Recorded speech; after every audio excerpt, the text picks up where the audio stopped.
ওয়া রাহমাতুল্লাহি ওয়া বারাকাতুহু। আলহামদুলিল্লাহি রাব্বিল আলামিন ওয়াসসালাতু ওয়াসসালামু আলা রাসূলিহিল আমিন ওয়া আলা আলিহি ওয়া আসহাবিহি আজমাইন। আম্মা বা'দ।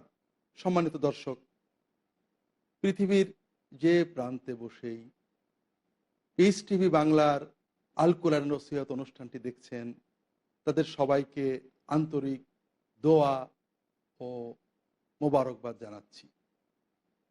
আমরা আলোচনা করছিলাম কোরআন কারিমে শিরকের প্রকার প্রকরণ কিভাবে উল্লেখ করা হয়েছে, যেন মানুষ শিরক থেকে বাঁচতে পারে। কারণ শিরকের চেয়ে বড় পাপ নেই, শিরকের চেয়ে বড় জুলুম আর নেই। আর শিরক থেকে মুক্ত না হয়ে ইবাদত বন্দেগী ধার্মিকতারও কোনো মূল্য নেই। সম্মানিত দর্শক, আমরা কোরআন কারিমে যে সকল শিরকের বিবরণ দেখতে পাই, অনেক সময় মুসলিম সমাজে অনেক সরল প্রাণ মুসলিম ভুল বুঝে বা না বুঝে এইরকম শিরকে নিপতিত হয়ে যান। এই ধরনের শিরকের ভিতরে একটা হলো শিরকুত তাওয়াসসুত। আমরা দেখেছি মধ্যস্থ মানা এটা সকল শিরকের মূল ছিল।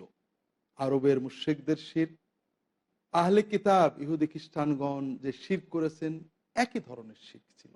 সেটা হলো আল্লাহর রহমত পেতে কাউকে মধ্যস্থ লাগবে বলে ধারণা, কল্পনা, বিশ্বাস করা।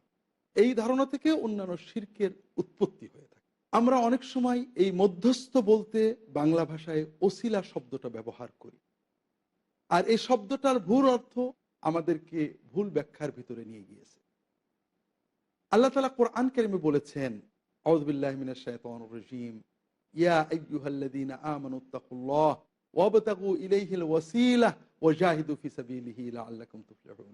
হে ঈমানদারগণ, তোমরা আল্লাহর তাকওয়া অর্জন করো, আল্লাহ তাআলাকে ভয় করো, আল্লাহ তাআলার দিকে ওসিলা সন্ধান করো, আল্লাহ তাআলার পথে জিহাদ করো।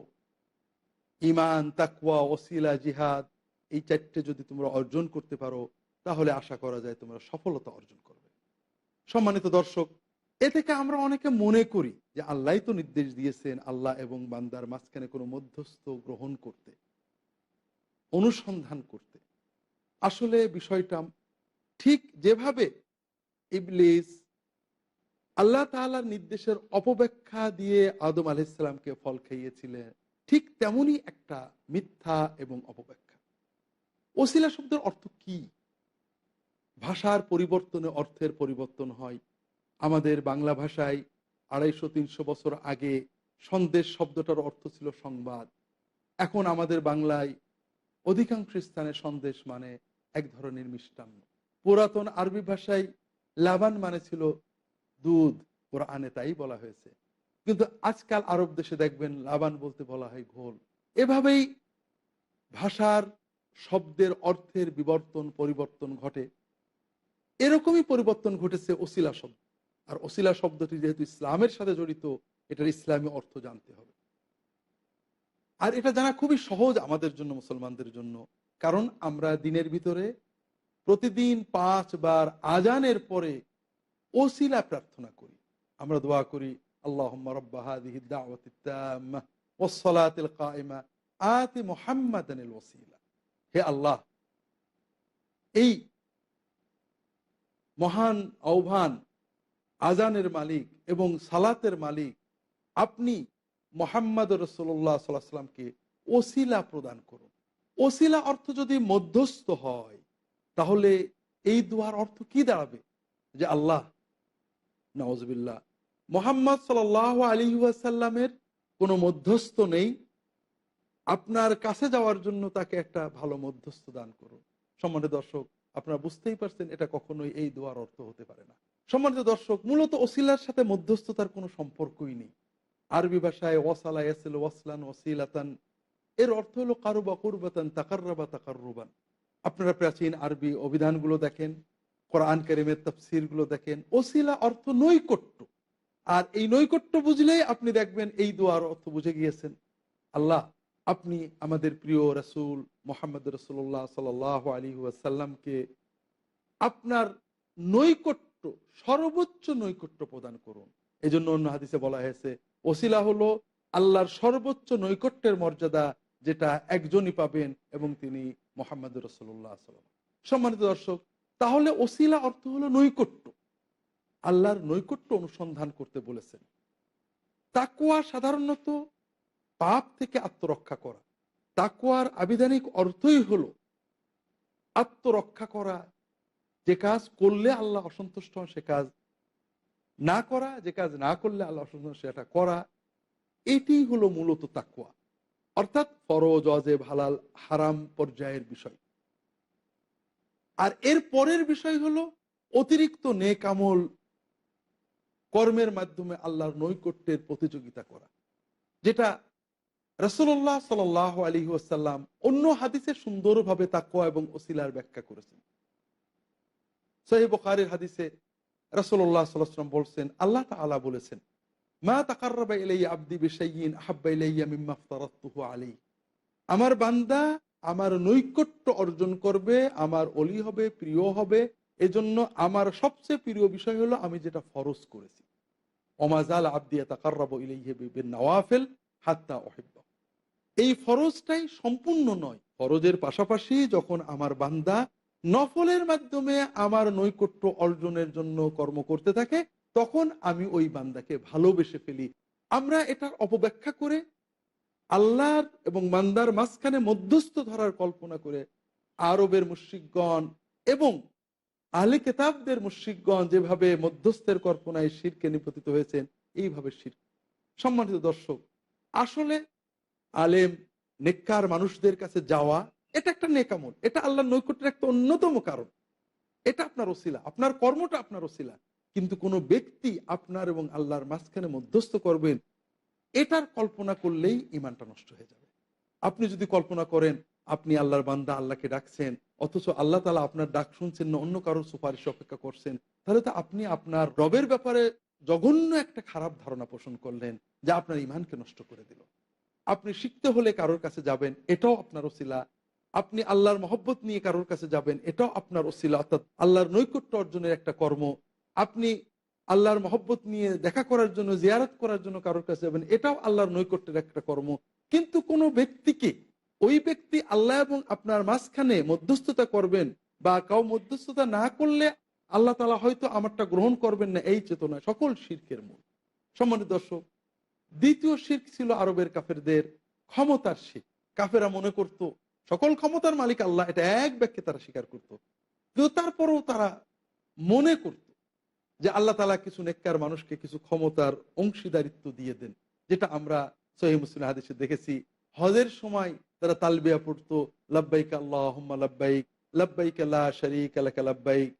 আল্লাহ আপনার কোনো শরীক নেই, এই কথা স্বীকৃতি দেওয়ার পরে ছোট্ট করে বলতো, ইল্লা শারীকান আনতা তামলিকুহু ওয়া মা মালাক।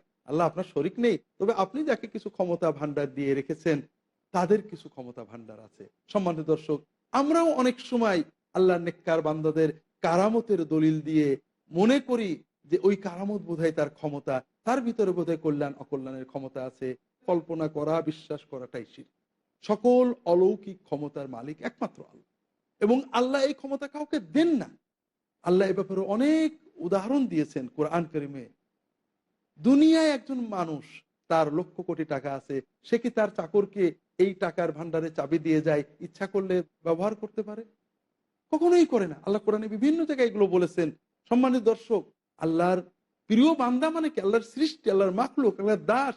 আল্লাহ তাকে ভালোবাসতে পারেন। একজন চাকরকে আমরা ভালোবাসতে পারি, তাকে ভালোবাসার কারণে কিছু সুবিধাও দিতে পারি। কিন্তু আমার ক্ষমতা ভান্ডার, আমি আমার রাজনৈতিক ক্ষমতা, আমার পারিবারিক ক্ষমতা অথবা অর্থনৈতিক ভান্ডার, ক্যাশের চাবি তাকে দিয়ে দেবো, ইচ্ছা মতো সে করতে পারবে, এই কল্পনা কি মানুষ করতে পারে? তাহলে আল্লাহ রাব্বুল আলামিন তিনি কেন ক্ষমতা দিবেন? কোরআনে বারবার বলেছেন না, ফেরেশতাদের দায়িত্ব দিয়েছেন, কোনো ক্ষমতা দেননি। বৃষ্টির ফেরেশতা আছে, মালাকুল মউত আছে। কিন্তু কেউ যদি মনে করে হায়াত মউত মালাকুল মউতের কাছে চাইতে হবে, এটা শিরক। আর কোনো মানুষকে আল্লাহ কোনো দায়িত্বও দেননি, ক্ষমতাও দেননি। কাজেই এই ক্ষমতা শিরক। অতীত যুগের মানুষদেরকে শিরকে নিপতিত করেছে। আমরাও অনেক সময় না বুঝে, অনেক সময় কারামত বা মুজিজার অজুহাত দিয়ে ক্ষমতা ভান্ডার মনে করি এবং একইভাবে শিরকে নিপতিত হই। সম্মানিত দর্শক, কোরআন এবং হাদিসে অন্য যে আরেকটা শিরকের কথা বলা হয়েছে, সেটা হলো শিরকুল ইলম, জ্ঞানের শিরক। আল্লাহ কোরআন কারীমে বারবার বলেছেন অলৌকিক জ্ঞান, গায়েবের জ্ঞান আল্লাহ ছাড়া কারণ নেই। কুল লা ইয়ালামু মান ফিস সামাওয়াতি ওয়াল আরদিল গায়বা ইল্লাল্লাহ। আসমান এবং জমিনে আল্লাহ ছাড়া কেউ গায়েবের ইলম জানেন না। আল্লাহ কিন্তু এটা বলেননি আল্লাহর মতো গায়েবের ইলম কেউ জানেন না, তা বলেননি। গায়েবের যে অলৌকিক জ্ঞানটা এটা আল্লাহ ছাড়া কেউই জানেন। আরবের কাফেররা এই ধরনের আংশিক গায়েবে ইলম দাবি করত তাদের পুরোহিত কাহিন গণক ঠাকুরদের জন্য, যেটাকে বারবার আল্লাহ রাসূল শিরক বলে গণ্য করেছেন। কারণ গায়েবের এলেম, অলৌকিক এলেম, গোপন এলেম, ভবিষ্যতের এলেম আল্লাহ ছাড়া কারোরই নেই। কাজে কারো আছে বলে কল্পনা করাটাই শিরক। সম্মানিত দর্শক, সময় হলো একটু বিরতিতে যাওয়ার। আমাদের সাথেই থাকুন। ছোট্ট বিরতির পরেই আপনাদের কাছে ফিরে আসছি। আসসালামু আলাইকুম ওয়া রাহমাতুল্লাহির কাছে। আমরা আলোচনা করছিলাম কোরআন এবং সুন্নায় বর্ণিত শিরকগুলো নিয়ে। কোরআন এবং সুন্নায় যে সকল শিরকের কথা বলা হয়েছে স্পষ্টভাবে, অথচ আমরা অনেক সময় না বুঝে সেই শিরকে নিপতিত হই। সেগুলো কি কি এবং কিভাবে আমরা এই শিরক থেকে মুক্ত হব? হযরত ঈসা আলাইহিস সালাম তার যে কথা প্রচলিত ইনজিলে আমরা পাই, সেখানেও তিনি বলেছেন গায়েবের জ্ঞান তার নেই। কিয়ামত কখন হবে, কি অবস্থা হবে তিনি কিছুই জানেন না।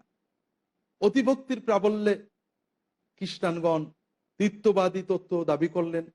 তারা কয়েকটা বিষয় দাবি করলেন, যেটা আমরা তাদের নাইসিন ক্রিডের ভিতরে দেখতে পাই, অর্থাৎ খ্রিস্ট ধর্মের মূল কালেমা বা আকীদা যেটা। তারা বিশ্বাস করেন যে ঈসা মসিহ আল্লাহর জাত থেকে তৈরি, same substance, light of light, আল্লাহর নূর থেকেই তিনি এসেছেন, নাউজুবিল্লাহ। কাজেই আল্লাহর জ্ঞানের তিনি মালিক। আল্লাহ তাআলার যে জ্ঞান, জ্ঞানের তিনি দৈহিক প্রকাশ। এই বিভিন্ন অতিভুক্তি দিয়ে তারা দাবি করতেন অলৌকিক গায়েবের জ্ঞানের মালিক ঈসা মসিহ, নাউজুবিল্লাহ। যেটা ঈসা মসিহ নিজেই প্রতিবাদ করেছেন। এই প্রতিবাদটাকে ঠেকাতে তারা জালিয়াতি করেছে। আমরা যখন বাইবেলের king James version, authorised version দেখি, সেখানে দেখি ঈসা মসিহ বলছেন কিয়ামতের কথা কেউ জানে না, ফেরেশতারাও জানে না। তিনি যে জানেন না, ঈসা মসিহ জানেন না, এটা ডিলিট করে দেওয়া হয়েছে, মুছে দেওয়া হয়েছে। কিন্তু পরবর্তী ভার্সনগুলোতে, রিভাইজ স্ট্যান্ডার্ড ভার্সনে ওটা যোগ করা হয়েছে। কারণ তারা জালিয়াতি করে ঈসা নবীর গায়েবী এলেম দাবি করার চেষ্টা করেছিল। বিভিন্ন অজুহাত দিয়ে ঈসা আলাইহিস সালামের গায়েবী এলেম দাবি করার চেষ্টা করেছিল। সম্মানিত দর্শক, এই বিশ্বের অনাদি অনন্ত অলৌকিক এলেম একমাত্র আল্লাহ। কারণ এটা তিনি রব। তিনি এই এলেম না হলে রব হবেন কি করে, প্রতিপালন করবেন কি করে? আর যেহেতু প্রতিপালক আর কারো প্রয়োজন নেই, আর এই এলেমও আর কারোর জন্য দরকার নেই। আর আমরা বর্তমানে অনেক সময় রাসূলুল্লাহ সাল্লাল্লাহু আলাইহি ওয়াসাল্লামের প্রতি ভালোবাসার আতিশয্যে, অথবা কোনো নেককার মানুষের প্রতি ভালোবাসা আতিশয্যে তার জন্য অলৌকিক গায়েবী জ্ঞানের দাবি করি। আল্লাহ তাআলা কোরআন কারীমে এই ধরনের অতিভক্তি নষ্ট এবং বিনষ্ট করে তাওহীদ প্রতিষ্ঠার জন্য বিভিন্ন আয়াতে রাসূলুল্লাহ সাল্লাল্লাহু আলাইহি ওয়াসাল্লামকে বলেছেন, হে রাসূল কুল লাউ কুনতু আ'লামুল গায়বা লাস্তাকথারতু মিনাল খায়রি ওয়া মা মাসানিয়াস সু। আমি যদি গায়েবী জানতাম তাহলে তো আমার কোনো ক্ষতি হতো না। আমি যদি জানতাম ওহদের মাঠে যেয়ে আমার দাঁত ভাঙতে হবে, আমি যেতাম না। যদি আমি গায়েব জানতাম আমার কোনো অকল্যাণ কেউ করতে পারতো না, আমি তো আগে থেকে কিছু জানতাম। এবং লাস্তাকসারতু মিনাল খায়র, আমি দুনিয়ার যেখানে যে গোপন ভালো আছে সব জমা করে দিতাম, সবচেয়ে বড় লোক হয়ে যেতাম। খুব সহজ, এক স্বাভাবিক প্রকৃতি গ্রহণ করে এমন একটা যুক্তি। আমি গায়েব জানি না। আল্লাহ অন্যান্য আয়াতে বারবার বলেছেন, হে রাসূল আপনি বলে দেন আমি গায়েব জানি না। কারণ অলৌকিক জ্ঞান জানার এই মহা দায়িত্ব তিনি কেন নেবেন? এটা তো রুবুবিয়াতের দায়িত্ব। সেজন্য তো আল্লাহ তাআলা আছেন। দাওয়াতের জন্য যেটা দরকার আল্লাহ তাকে ওই রকম জ্ঞান দিয়েছেন, ওহীর মাধ্যমে অনেক গোপন কথা শিখিয়েছেন, যেটা তার রিসালাতের দায়িত্ব পালন করার জন্য প্রয়োজন ছিল। কিন্তু আল্লাহ তাআলার অলৌকিক অনাদি অনন্ত ভবিষ্যৎ অতীতের জ্ঞান, এটা আল্লাহর নিজের জন্য। এই জ্ঞানে আল্লাহর সাথে কেউ শরীক আছেন, এটা বিশ্বাস করাটাই শিরক। অন্য একটা হাদিসে আসছে, ইবনে হযর আসকালানী রাহিমাহুল্লাহ হাদিসটাকে হাসান বা সহিহ বলেছেন, যে একজনের উট হারিয়ে গিয়েছিল। উট খুঁজে পাচ্ছে না, রাসূলুল্লাহ সাল্লাল্লাহু আলাইহি ওয়াসাল্লামের কাছে এসে বলল। তিনি বলতে পারেন তোমরা খোঁজো। এক বেদুইন বলছে, এ কেমন নবী? গায়েবের কথা, উটটা কোথায় আছে বলতে পারে না। কারণ কুসংস্কার আচ্ছন্ন মানুষ, নবী হতে হলে সব গায়েব জানতে হবে। এরপর রাসূলুল্লাহ সাল্লাল্লাহু আলাইহি ওয়াসাল্লামকে যখন বলা হলো, তিনি বললেন, হ্যাঁ আমি গায়েব জানি না, তবে আল্লাহ আমাকে এইমাত্র জানালেন যে তোমার উটটা অমুক জায়গায় আছে, গেলে পাবে। কাজেই আমরা এই এলেমের শিরক, যেটার ভিতরে আহলে কিতাবগণ বিশেষ করে খ্রিস্টানগণ নিপতিত হয়েছেন অতিভক্তির মাধ্যমে, আমরা যেন এরকম নিপতিত না হই। আল্লাহ তাআলা আমাদেরকে হেফাজত করুন, আমিন। সম্মানিত দর্শক, শিরকের ভিতরে একটা বড় শিরক হলো সাজদা। যে এবাদতগুলোর মাধ্যমে মানুষ আল্লাহর সাথে শরিক করত আগের জামানা থেকে। সাজদা, আগের জামানার মানুষেরা চাঁদ সূর্যকে সাজদা করত, আল্লাহর বড় নিদর্শন তাকে তাজিম করে পুরোহিতদের সাজদা করত। হাদিস শরীফে এসেছে তারা পুরোহিতদেরকে তাজিমি সাজদা করত। মুতাওয়াতের হাদিস, প্রায় 15-16 জন সাহাবী থেকে বর্ণিত। সিরিয়ায় খ্রিস্টানগণ ছিলেন, ইহুদিগণ ছিলেন, তারা তাদের পুরোহিত গুরু ঠাকুর তাদেরকে সাজদা করত। এই জন্য আল্লাহ তাআলা কোরআন কারীমেও নিষেধ করেছেন, ওয়াত্তাখাযু আহবারহুম ওয়া রুহবানাহুম আরবাবা। তারা তাদের পুরোহিতদেরকে রব বানিয়ে ফেলত। হাদিস শরীফে রাসূলুল্লাহ সাল্লাল্লাহু আলাইহি ওয়াসাল্লাম খবরদার, সাহাবীরা কেউ কেউ সিরিয়া থেকে এসে রাসূলুল্লাহ সাল্লাল্লাহু আলাইহি ওয়াসাল্লামকে সিজদা করতে গেলেন, ইয়া রাসূলুল্লাহ তারা তাদের ধর্মগুরুদের সিজদা করে, আর আপনি তো তাহলে আল্লাহ রাসূল, আপনি সিজদা পাওয়ার অধিক যোগ্য। না, খবরদার, আল্লাহ ছাড়া কাউকে সিজদা করা যায় না। সম্মানিত দর্শক, আল্লাহ কোরআন কারীমে এজন্য বলেছেন, ওয়া আন্নাল মাসাজিদা লিল্লাহ ফালা তাদউ মা আল্লাহি আহাদা। মসজিদ, সাজদা করার কাজ, সাজদা এটা শুধুমাত্র আল্লাহর জন্য, কাজে আল্লাহর সাথে কাউকে ডেকো না, কাউকে ইবাদত করো না। সম্মানিত দর্শক, আর একটা শিরক যেটা কোরআন কারীমে বারবার বলা হয়েছে, শিরকুদ দোয়া। আল্লাহ তাআলা কোরআন কারীমে শিরকটাকে মূলত দোয়া বলেছেন, কারণ শিরকের মূল উদ্দেশ্যই দোয়া। আরবের কাফেররা আল্লাহকে একমাত্র রব বলে মানত, যেটা আমরা দেখেছি, খালেক মালিক বলে মানত, তার কাছেও দোয়া করত। তবে তাদের বিশ্বাস ছিল দোয়া দুই রকমের। একটা হলো খুব বড় বিষয়ে, যেখানে ছোটখাটো আল্লাহর প্রিয় মাখলুকরা কিছু করতে পারে না। আর একটা সাধারণ বিষয়, সাধারণ বিষয়ে আল্লাহকে বিরক্ত করার দরকার নেই। খুব বড় বিষয় হলে আল্লাহর কাছে ডাকতো। যেমন সাগরে গেলে, আল্লাহ কোরআন কারীমে অনেকবার বলেছেন, সাগরে গেলে উত্তাল তরঙ্গ যখন জীবন বাঁচে না, আল্লাহকে ডাকতো। কিন্তু যখন বাড়িতে আসতো ছোটখাটো বরকত বিপদের জন্য, দেবতাদের ডাকতো। কোরআন কারীমে তাদের দোয়ার কথা বলেছে, তারা আল্লাহকে ডাকতো। আল্লাহ তাআলা বলছেন, তারা রাসূলুল্লাহ সাল্লাল্লাহু আলাইহি ওয়াসাল্লাম দিন নিয়ে আসলেন, আল্লাহুম্মা ইন কানা হাযা হুয়া আল-হাক্ক মিন ইনদিক ফাআমতির আলাইনা হিজারাতাম মিনাস সামাই আও ইতিনা বিআযাবিন আলীম। কাফেররা রাসূলুল্লাহ সাল্লাল্লাহু আলাইহি ওয়াসাল্লাম যখন দ্বীন তাওহীদ নিয়ে আসলেন, তখন কাফেররা বলতো, দোয়া করতো আল্লাহর কাছে, আল্লাহ যদি মুহাম্মদ সাল্লাল্লাহু আলাইহি ওয়াসাল্লাম যে দ্বীন নিয়ে এসেছেন এটা যদি সত্য দ্বীন হয়, তাহলে আমাদের গজব দিয়ে পাথর মেরে মেরে ফেলেন। নাউযুবিল্লাহ। বলা দরকার ছিল ঈমানদার হিসেবে যে সত্য দ্বীন হলে এটা আমাদের গ্রহণ করার তৌফিক দেন। তা না বলে তারা বলছে, যদি মুহাম্মদ সাল্লাল্লাহু আলাইহি ওয়াসাল্লামের দ্বীন সত্য হয়, আমাদের উপর পাথর নিক্ষেপ করেন। আল্লাহ তাআলা কোরআন কারীমে বলেছেন, তোমাদের উপর পাথর আসতো, কিন্তু দুটো কারণে আসে না। তোমরা শিরকের পাশাপাশি আল্লাহর কাছে দোয়া করো, ক্ষমা চাও। আর একটা হলো স্বয়ং রাসূলুল্লাহ সাল্লাল্লাহু আলাইহি ওয়াসাল্লাম তোমাদের ভিতরে রয়েছে। আল্লাহ অন্য আয়াতে বলছেন, কুল মা ইয়াবউ বিকুম রাব্বি লাউলা দুআউকুম ফাকাদ কাযযাবতুম ফাসাউফা ইয়াকুনু লিজামা। আল্লাহ তাআলা বলছেন কাফেরদেরকে যে আল্লাহ তোমাদের কোনো গুরুত্বই দিতেন না, তোমাদের ধ্বংস করে দিতেন শুধু তোমাদের দোয়ার কারণে। আল্লাহু আকবার। আমরা অনেক সময় গুনাহগার মুমিন মনে করি, আমরা গুনাহগার, আল্লাহর ডাকবো হয়তো শুনবে না। আল্লাহ কাফেরদেরও আর্তনাদ শ্রবণ করেন, অনেক দোয়া কবুল করেন। আল্লাহ কোরআনে অনেক জায়গায় বলেছেন, সমুদ্রে যখন উত্তাল তরঙ্গ হয়, জাহাজ যখন ডুবতে থাকে, আল্লাহকে ডাকে কাফেররা, আল্লাহ অনেক সময় তাদের দোয়া কবুল করেন। আল্লাহ তার গুনাহগার শুধু নয়, কাফের মুশরিকের দোয়াও দুনিয়ায় বিপদ আপদে আল্লাহ কবুল করেন, যেটা আল্লাহ বলেছেন। কাজেই মুমিন দোয়া করবে একমাত্র আল্লাহর, আরেকজনের দোয়ার ক্ষেত্রে শিরক কিন্তু সবচেয়ে বেশি। আমরা যত দেখি মুশরিকদের আল্লাহ উল্লেখ করেছেন, দোয়া আল্লাযিনা ইয়াদউনা মিন দুনিহি, ডাকে, অর্থাৎ বিপদে আপদে পড়লে তারা তাদের দেবতাদের ডাকতো।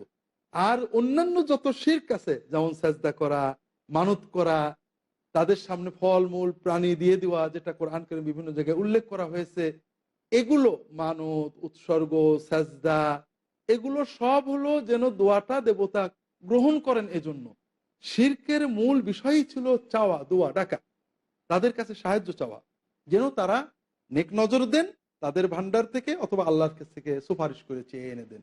এজন্য আল্লাহ ছাড়া কাউকে ডাকা, প্রার্থনা করা হলো শিরক। আল্লাহ কোরআন কারীমের প্রথম সূরায় আমাদের প্রথম শেখাচ্ছেন, ইয়াকা না'বুদু ওয়া ইয়াকা নাস্তাঈন। আল্লাহ, শুধুই একমাত্র আপনারই ইবাদত করি, আপনার কাছেই সাহায্য চাই। সম্মানিত দর্শক, দোয়া বা চাওয়া, প্রার্থনা, সাহায্য চাওয়ার দুটো দিক আছে। একটা হলো লৌকিক, আর একটা হলো অলৌকিক। লৌকিক চাওয়াটা নাস্তিক আস্তিক সকলেই চায়। একটা মানুষ বিপদে পড়েছে, ভাই আমাকে সাপে তাড়া করে সাপটা মেরে দেন, পানিতে ডুবে যাচ্ছে একটু হাত ধরে তুলে দেন, অমুক বিপদে পড়েছে আমাকে সাহায্য করেন। এটা বিশ্বাসজাত নয়, অলৌকিক নয়। এই সাহায্য একজন মানুষ আরেকজনকে চাইতে পারে, কিন্তু বিশ্বাসজাত যে চাওয়া প্রার্থনা, এটা শুধু বিশ্বাসীরা করে, এবং যে যার ভিতরে অলৌকিক ক্ষমতা আছে বলে বিশ্বাস করে তারই করে। যেমন একজন বিশ্বাস করে যে একটা পাথর অথবা একটা মূর্তি অথবা একটা গাছ অথবা একটা লাঠি অথবা একটা ঘর, এর ভিতরে অলৌকিক ক্ষমতা আছে, সে সেখানে যে চায়। আবার অন্য একজন বিশ্বাস করে এর ভিতরে কিছু নেই, সেটাকে অপমান করতে পারে, সে তাকে লাথি মারতে পারে, পানি ঢেলে দিতে পারে। তাহলে বিশ্বাসজাত অলৌকিক প্রার্থনা একমাত্র আল্লাহর জন্য হবে, আল্লাহ ছাড়া কারোর জন্য হলেই সেটা শিরক। যেমন আপনি পানিতে ডুবে যাচ্ছেন, আপনি চিৎকার করে কে আছো ভাই বাঁচাও, এটা জাগতিক চাওয়া, এটা আস্তিক নাস্তিক সবাই বলে। কিন্তু আপনি যদি কল্পনা করেন যে দূরে একজন মানুষ আছে, ধারণা নিয়ে আপনি ডাক দেন, অমুক ব্যক্তি আমাকে বাঁচাও, আপনি মনে করছেন তিনি হয়তো জীবিত বা মৃত অমুক জায়গায় আছেন, তিনি ডাক শুনবেন, এটা শিরক। অথবা আপনি যদি এমন মনে করেন যে আল্লাহর কোনো বান্দা আপনি যেখান থেকেই ডাকেন শুনতে পান, এটাও শিরক। দূরের ডাক শোনা, সবকিছু জানা একমাত্র আল্লাহর রুবুবিয়াতের ক্ষমতা, আল্লাহ ছাড়া কেউ জানে না। কাজেই আমরা বিপদে পড়ে আল্লাহকে ডাক, বড় কষ্ট লাগে যে মোমেন আল্লাহর উপর ঈমান এনেছেন, আল্লাহকে সর্বশক্তিমান বলে মানেন, অথচ যে আল্লাহ তাআলা বলছেন ওয়াইযা সাআলাকা ইবাদি আন্নী ফাইন্নী করিব উজিবু দাওয়াতাদ দাঈ ইযা দাআন, আল্লাহ বলছেন বান্দারা যখন আমার কথা জিজ্ঞাসা করে, আমি বান্দার কাছে আছি, বান্দা আমাকে ডাকলেই আমি সাড়া দেব। আল্লাহ তাআলার এই মহান মহান ওয়াদা, মহান করুণাকে অবমূল্যায়ন করে আমরা চাওয়ার জন্য ছুটে চলেছি কোথায় কোথায় কোথায় কোথায় কোথায়, আল্লাহ তাআলার সাথে শিরক করছি, আল্লাহর দয়া থেকে নিজেদেরকে বঞ্চিত করছি, নিজের মানবতাকে ভুলুণ্ঠিত করছি। সম্মানিত দর্শক, হয়তো হতে পারে বিপদ কাটছে না, আমরা কোরআন কারীম দেখি ইউনূস আলাইহিস সালাম কত কঠিন বিপদে পড়েছে, জীবনের শেষ মুহূর্ত, একটা মাছ তাকে জ্যান্ত গিলে ফেলেছে, কয়েক মুহূর্তের ভিতর অক্সিজেন বন্ধ হয়ে হয়তো মারা যাবেন। শেষ মুহূর্তে তিনি ডেকেছেন আল্লাহ তাআলাকে, লা ইলাহা ইল্লা আনতা সুবহানাকা ইন্নী কুনতু মিনাজ জালিমিন। আল্লাহ, আপনি ছাড়া কোনো মাবুদ নেই।